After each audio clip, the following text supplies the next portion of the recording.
And if there's one thing I've observed in all my years of advising, is that one of the biggest obstacles we encounter when we want to change things, to stop repeating the same patterns, attracting the same type of people, entering the same dynamics, and ultimately not establishing the relationship we seek, is that at some point we feel the attraction falters. Everything becomes unbalanced. We suffer, we chase after it, we get hooked, we become attached. Many times the reason we can't get out of all this is because we don't trust. We don't trust that we are capable of making a change possible. Truly, we have pigeonholed ourselves so much into a specific role. We trust so little in our ability to be a different kind of person that ultimately this indeed cannot happen. And today I want to speak to you from the heart. This is not the video. I know this video is not the one that will get me the most views, nor the one that most people will listen to, but hopefully, if you are here watching, I thank you because it will do you a lot of good, because I want you to understand one thing. No one, not even you, should deny you your ability to change. First, you have to become aware of it, because many times we are truly not consciously aware. Yes, we know that. We are free beings, right? To a certain extent, because we are social beings and that already limits us in many aspects. But well, in theory, we know that within us there is an option for change, but we don't know to what extent. And above all, I realize that in romantic dynamics, in love patterns, we underestimate ourselves. And usually our environment invalidate us. That is to say, when we express that will to want to be different in terms of how we perceive ourselves, how we treat ourselves, and how we allow others to treat us, we often encounter ridicule. And I'm not saying there's malice. Many times it's innocent, but in the end, it has an impact, right? You go to your friend and tell her, look, I'm fed up. I don't want to be that person who goes and seeks out. No, I'm not going to contact that person who has shown me no. I'm going to connect. Yes, sure. I'm sure tomorrow you'll be looking for him again. And this, not that I'm saying the person does it with malice because we underestimate it. In the end, the message gets to you, right? And it's like, wow, it's true. Where am I going? Who am I trying to fool? Who do I think I am? Why do I think I am? Well, maybe that person I admire from a distance, who is someone who loves themselves, who is worth it, who would never allow that. If I know that I am more like the person who crawls, who kicks dignity, right? So it invalidates you from the person around you who comments on it to the person you're getting involved with, right? Maybe your casual fling, your friend without commitment, right? Before, for showing a bit of dignity, this person thinks, now you're going to act dignified. If I already know, well, yes. You know what? Yes. Now, what has acted without dignity? Okay. It's fine. I think it's very good. But the problem is that we really have to accept that your past doesn't have to define you. You are not obligated, nor does having done something 1,000 times mean you have to do it 1,001. And this, which seems very redundant, very ridiculous, is not. Truly, it requires an important mental switch because you have been building an image and a concept of who you are. And we feel closely tied to who we believe we are. And that belief that I am like this, I am this type of person, I am the one who follows, I am the one who, even if they prove me wrong, stays. I am the one who demands it because I feel I don't value it. Ultimately becomes that. It becomes who we are. And the problem is that when we want to get out of there, when we want to act differently, we almost feel, don't we, like we're trying to deceive that we're imposters, right? Where am I going? Yes, where am I going? Acting with dignity indeed. Everyone thinks it.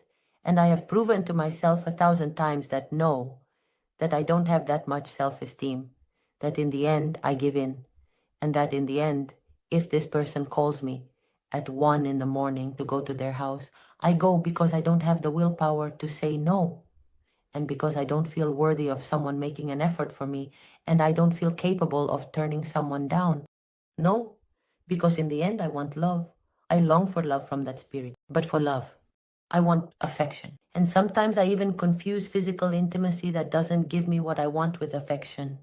And sometimes it's enough for someone to say something nice in a comment for me to get caught up because I'm longing for all that. And I feel and forget and don't see that capacity for change. I don't trust. You don't really trust that you can be a different kind of person, a completely opposite person. If you want to be completely opposite, you could be that person you've always admired, as I said, that could be you. But for that, you have to believe it. As I say, you have to understand what I was telling you. I don't care if you've acted that way 1,000 times. And I couldn't care less if your close circle doesn't see you as capable, or I couldn't care less what the loser you're having a fling with thinks. It's over. The only important thing here, and the only person who really has to trust in the change, because if not, indeed, it cannot be carried out, is you. It's you.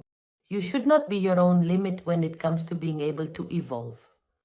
And we all can. Not only can we all evolve. In fact, one of our goals should be to understand that we need to be in constant growth. A growth that brings us closer to knowing ourselves more, treating ourselves better, respecting ourselves. And that brings us closer because of it. Because getting closer to yourself, establishing a better relationship with yourself, is that bridge that opens the door to what you long for. To that real partner you dream of, to that type of relationship you truly fantasize about. When you are wasting time with people and getting involved with people who are not giving you what you desire, there is a part of you that is dreaming of what you would like to be happening. Well, when you work and change into becoming that person who has that relationship with themselves, you no longer have to fantasize about that part that the other person you relate to doesn't give you, and you start to find, or rather build and find, what you have always dreamed of having. It's over listening to that part of you that tries to make you see that by settling for less than what you want, or really doing what you know you shouldn't do because it's not right, you will reach the point you would like. It's over deceiving yourself that the person you've been wasting time with for a long time, in the end, you will achieve. That this will end the way you want, that one day it will happen. You know it won't. What does your intuition tell you? It's over not listening to your intuition. It's over believing that you are not capable. Of detaching from people who are not doing you any good. It's over wanting to think I need this little, that I need to search because I'm not capable of suffering. You are capable of suffering, but you should choose why you suffer, and you should start to understand that in this life, if you're going to suffer, it should be for the right reasons. When we want to make a real change, one of the first things we have to do is stop deceiving ourselves and be willing to remove from our lives everything that is not adding value and that ultimately is contributing to us being stuck. It's not that often that person is directly to blame for you being stuck, no. But let's say that in the end, if you are in a dynamic where you are not connected with your self-love, you have disregarded your dignity, and you continue to involve yourself, because as you have clung to those patterns, you don't see yourself as capable, then the first way to prove to yourself that you are capable, and especially to start moving in the right direction, is if today the person I am relating to is not showing me what they should be showing me, is not contributing what they should be contributing, the first thing is to let go of that burden. And I stop deceiving myself, and I stop saying I don't want to have a relationship with someone on an imaginary level. I don't want to feel, well, at least it gives me this. At least they give you this, right? I mean, the commitment to yourself has to be real, to be clear about what you want and not settle for less. No more lowering the bar to the minimum. The time has come to truly say no. I'm going to raise my bar again. And if this means I have to end relationships, I will end them. I will end them. Sometimes the best thing you can truly do for yourself is to take a break. Especially if you've been involved in situations that lead nowhere and do you no good. and you feel increasingly anxious. And so sometimes you have to say, it's over. Right now, I need to focus my energy on reinventing myself. Today, what is it that doesn't make me feel good about myself? Why might I not feel proud of myself? How would I like to be? Dream of yourself. Instead of dreaming and fantasizing so much about what you want to receive from this person, truly consider what your dream self would be like.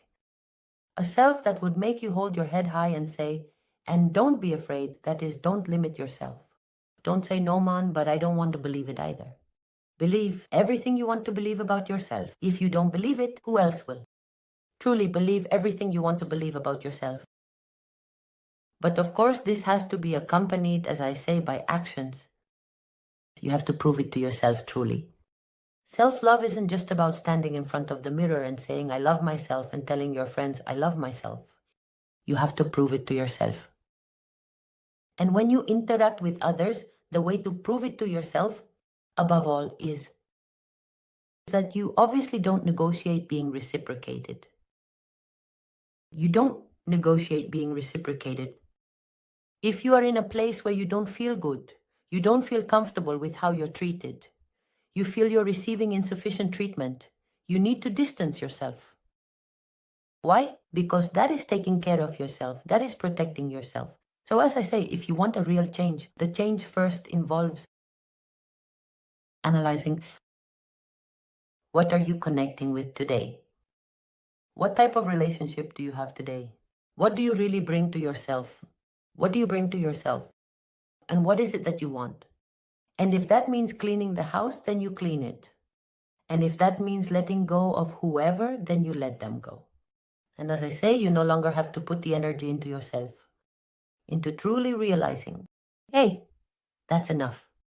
It doesn't matter. It doesn't matter if I've been dragging relationships that are worthwhile for X amount of time. It doesn't matter if I've done things that I might be ashamed of. It doesn't matter. Listen to me.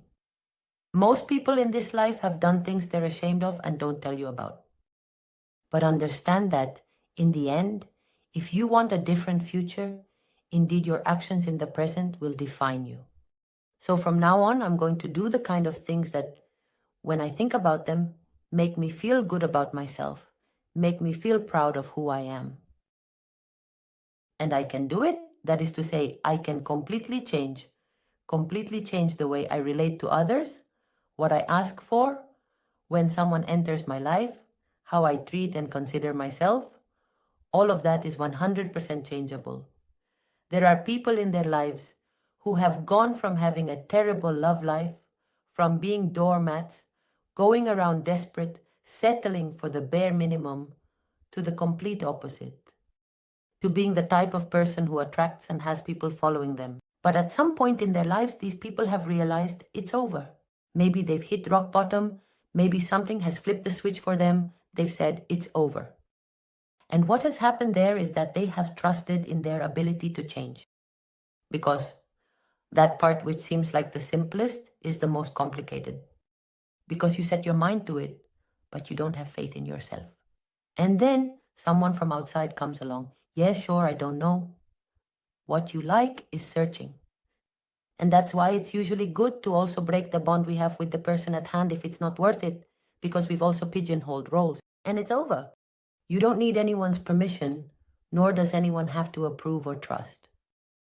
You simply need your own to trust in yourself. And when you have that faith, when you put in that effort and say, no, I want to reinvent myself. We all have that option.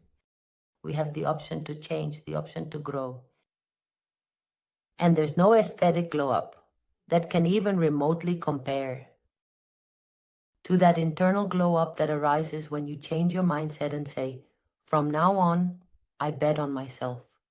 Above all, above everyone, I am going to start betting on myself. That change from there.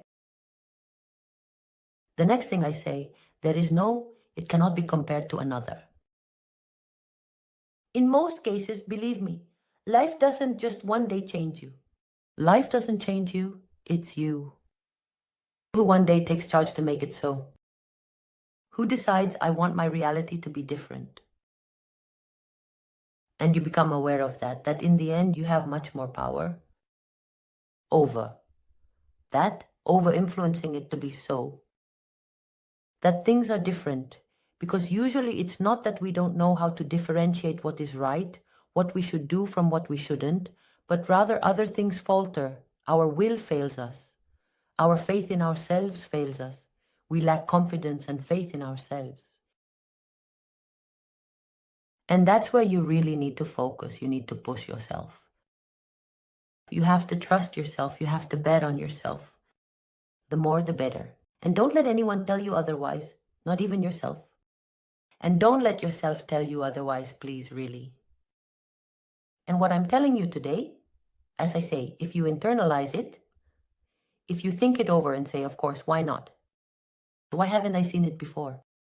Why do I always overlook it? Why do I end up bowing down or belittling myself or losing faith? It's over. I'm going to have a lot of faith in myself and put it into practice. This is truly powerful. I sincerely wish you that if today things are not as you want them to be, if today you are having a hard time, and in this case, it's because of love, since this is a love channel, that you begin to realize the huge role that you can play in this, the huge difference that from this very moment, if you want, you can start to make. I hope this video truly helps you, that you liked it. If that's the case and you haven't subscribed to the channel yet, of course, I invite you to do so, to hit the bell, because I would love for us to see each other again very soon. And until then, as always, I send you a big kiss.